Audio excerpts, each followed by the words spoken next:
Well, no one's ever been mad enough to attempt the Rec 3.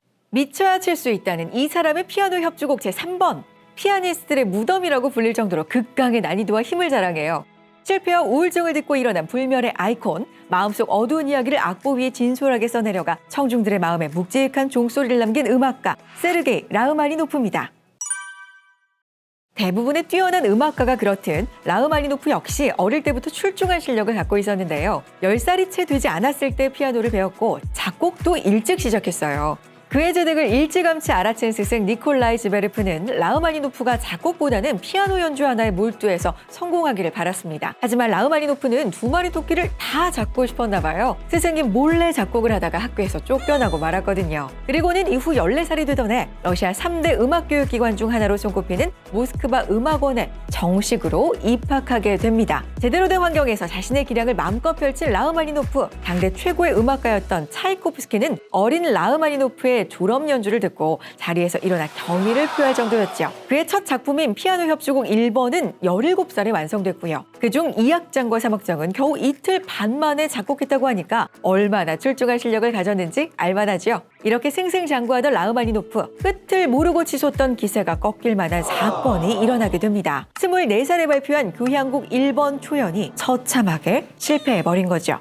많은 사람들이 그 이유 중 하나로 알렉산더 글라주노프의 지휘를 꼽는데요. 연주회를 앞두고 글라주노프는 리허설을 하면서 임의대로 작품의 부분을 삭제하거나 수정해서 연주자들의 혼란을 야기했고요. 설상가상으로 술에 취한 채 무대에 올라 지휘를 했다는 의혹을 받기도 했습니다. 지휘자 상태가 이렇다 보니 성공적으로 마무리될 리가 만무했겠죠. 당시 막강한 영향력을 갖고 있던 작곡가이자 평론가인 세자르 퀴는 이 초연을 듣고 이집트의 10가지 재앙을 묘사한 곡 지옥의 음악학교에서나 칭송받을 만하다라는 악평을 쏟아냈습니다. 이런 평가를 받은 곡이라니 작곡가의 심정은 어땠을까요? 라흐마니노프는 인생이 흔들릴 정도의 절망감에 휩싸이는데요. 왜냐하면 이 교향곡 1번은 그가 자신의 젊은 시절을 몽땅 쏟아부었다고 할 만큼 큰 애정을 담은 작품이었거든요. 이 충격을 받은 라흐마니노프는 심각한 우울증에 빠졌고요. 3, 4년간 아무 곡도 만들지 못했습니다. 작곡가로서 화려한 경력을 쌓으려던 그의 꿈이 말 한마디로 산산조각이 나버린 거죠. 라흐마니노프를 무기력과 우울증의 늪에서 끌어올린 건 심리학자인 니콜라이 달 박사였어요. 니콜라이 달은 의사였지만 아마추어 비올라 연주자로 활동할 정도로 음악에 깊은 애정을 갖고 있었는데요. 그는 라흐마니노프가 깊은 수렁에서 빠져나올 수 있도록 암시와 자기 최면 요법을 시도합니다. 당신은 다시 곡을 쓸 수 있다. 그리고 그 곡은 최고의 곡이 될 것이다 라는 말을 끊임없이 반복해서 주입시킨 거죠. 그러면서 작곡에 대한 라흐마니노프의 열정을 상기시키고 다시 일어설 수 있도록 자신감을 불어넣었는데요. 용기를 되찾게 된 라흐마니노프는 마침내 피아노 협주곡 2번을 완성합니다. 초연에서 직접 피아노 연주까지 하고 대성공을 거둔 라흐마니노프, 이 곡으로 다시 음악가로서 성공 가도를 달리기 시작해요. 이 곡은 크렘린 궁전의 종소리라는 별명을 갖고 있는데요. 피아노 독주로 시작되는 도입부에서 장중하면서도 우아한 종소리를 떠올릴 수 있거든요. 잠시 들어볼까요?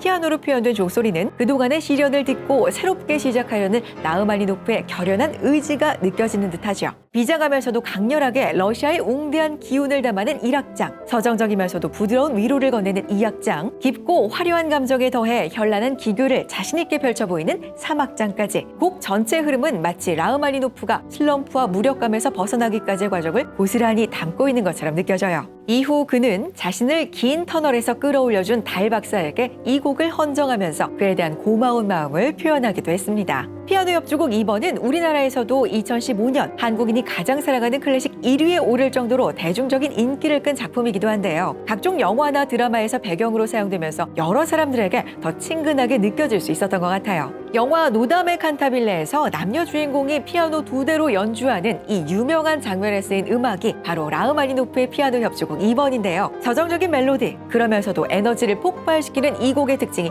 잘 드러나는 장면이라고 할 수 있습니다. 절망을 이겨내고 피어난 희망을 노래하는 선율이 매력적인 이 작품, 여러모로 작곡가를 꼭 빼닮은 면모들 때문에 현재 이르기까지 꾸준히 사랑받고 있어요.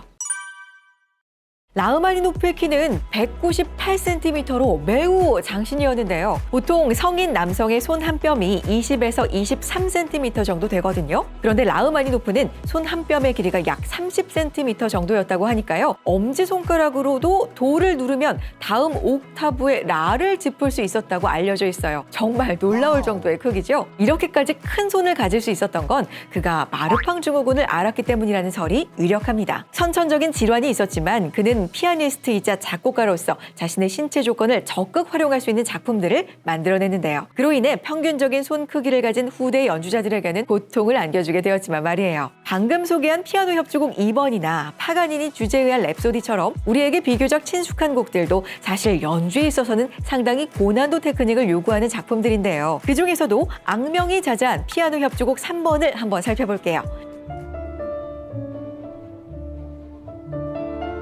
이 곡은 곡의 난이도 때문에 유명하기도 하지만 라흐마니노프가 이전과는 다른 시도를 했다는 점에서도 돋보이는 작품이죠. 그가 러시아에서 미국으로 이주하게 되면서 새로운 무대에서 자신의 기량을 마음껏 뽐내려고 만든 곡이거든요. 오케스트라의 협주가 이루어지는 이 곡은 연주 내내 감성적이면서도 장엄하고 강렬한 멜로디가 반복되면서 휘몰아치는 감정을 느끼게 하는데요. 독특한 점은 피아노 연주 파트의 상당 부분이 오케스트라와 겹친다는 점이에요. 보통 피아노 연주를 살리려면 오케스트라가 작은 소리로 받쳐주는 경우가 많거든요. 그런데 이 곡은 오케스트라 소리가 너무나 웅장해서 피아노는 그야말로 팔이 빠져라 연주를 해야만 겨우 청중들에게 들릴 수 있을 정도죠. 반면 피아노 독주가 이어지는 부분에서는 장대하고 화려한 카덴차가 이어지면서 곡 전체 흐름과 분위기를 이끌어갑니다.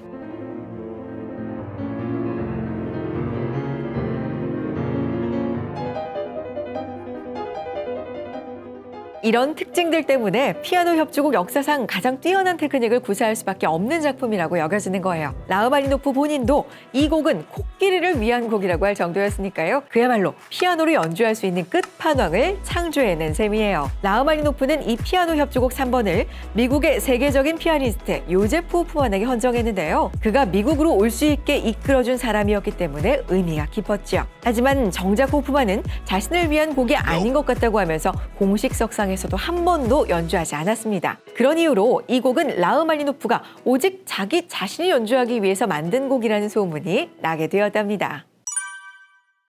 교향곡 1번의 혹평으로 지독한 슬럼프를 겪었던 라흐마니노프. 그의 음악에는 섬세하면서도 격정적인 감정들이 고스란히 담겨 있어서 그의 마음속 깊은 곳에 응어리졌던 것들을 조금이나마 느껴볼 수 있는 것 같아요. 동시에 연주자로서도 빼어난 실력을 갖춘 덕분에 본인의 작품 전체를 직접 레코딩한 전집이 남아있는 유일한 연주자이기도 하죠. 자글거리는 잡음이 들리기는 하지만 그야말로 작곡가의 의도를 가장 잘 담아낸 음악을 들어볼 수 있다는 건 우리에게도 큰 행운이 아닐까 싶은데요. 라흐마니노프가 직접 연주한 곡으로 그의 음악을 즐겨보는 것도 색다른 경험이 될 수 있겠네요.